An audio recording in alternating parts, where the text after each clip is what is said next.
A few years ago, I was in Amman, Jordan, with a tour group, and we invited one night to come to our hotel a member of the Jordanian Senate. This individual came and lectured to us a lot about the history of Jordan, and he couldn't help but get into politics. And he made a comment that everyone just kind of was in rapt attention about. He said there was no historical evidence of a temple at any time in Israel, a temple of the Jews.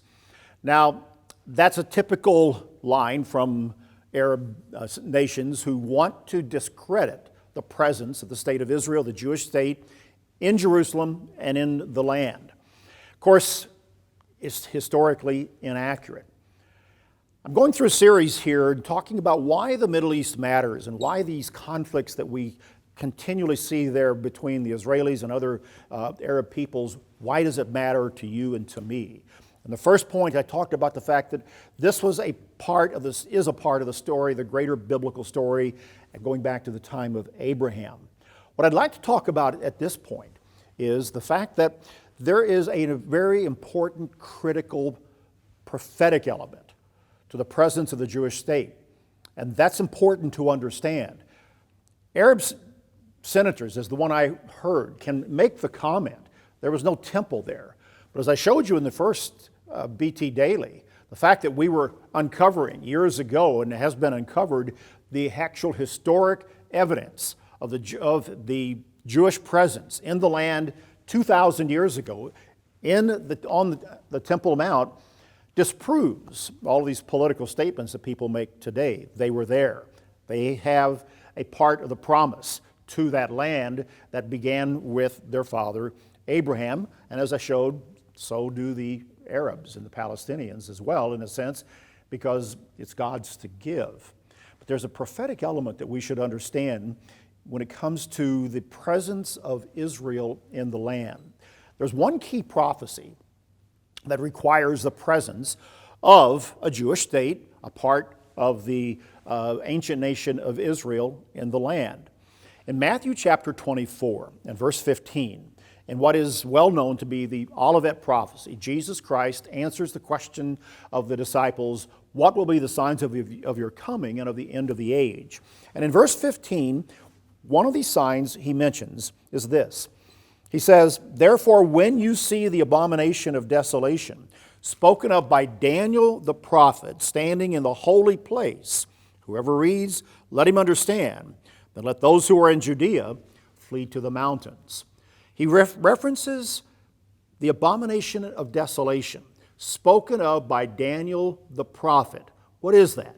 Well, it was an actual historic event that Daniel prophesied would take place during the period of the Greek Empire and its hold and presence within the land, within what is the current land of Israel.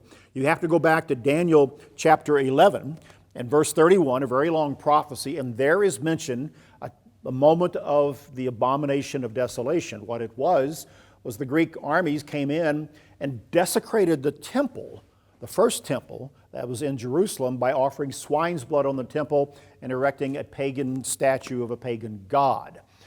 That's what was a historical event. Jesus Christ was referring to that, and everyone in his day would have known what that was. We can understand what it is today.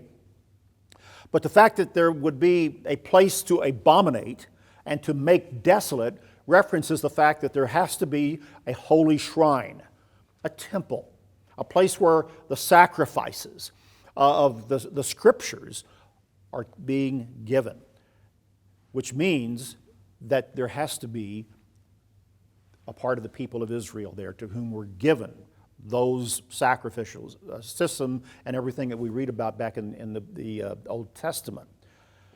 The Jews have long wanted to, again, offer sacrifices on the Temple Mount. They've been prevented by their own government from doing that, as well as the public opinion of not only the Arab nations, but the entire world. But the prophecies show that there will be some type of sacrifice going on that then will be made desolate and abominated in a type of what happened anciently under the Greeks and their leader Antiochus Epiphanes.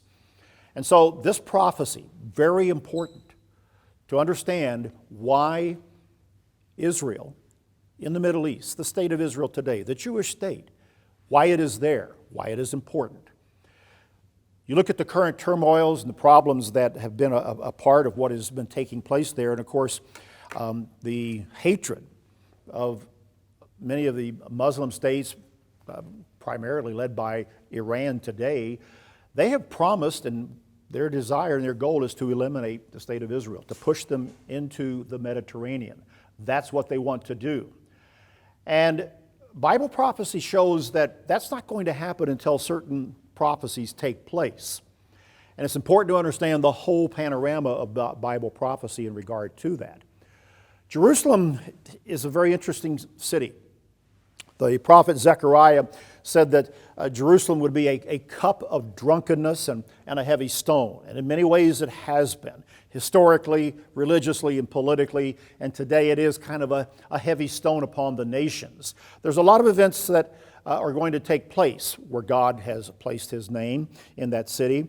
And the turmoil that has been going on is going to continue. But bigger events are going to take place. But why does it matter? It matters because of certain prophetic stories and processes that have to play out as to why that state is there today. And it's important to be able to cut through the political rhetoric that goes on all sides and the ideologies that seek to turn opinion and attitudes and even policy against either the Arab states or against the Israeli state, and to be able to understand the biblical story, the biblical record, and prophetically what is going to happen. There's one more point that I'd like to talk about in regard to why all of this is important, why it matters to you, why you should understand that in the midst of all of the other problems that we are seeing today in that area. We'll talk about that next time. That's BT Daily. Join us then.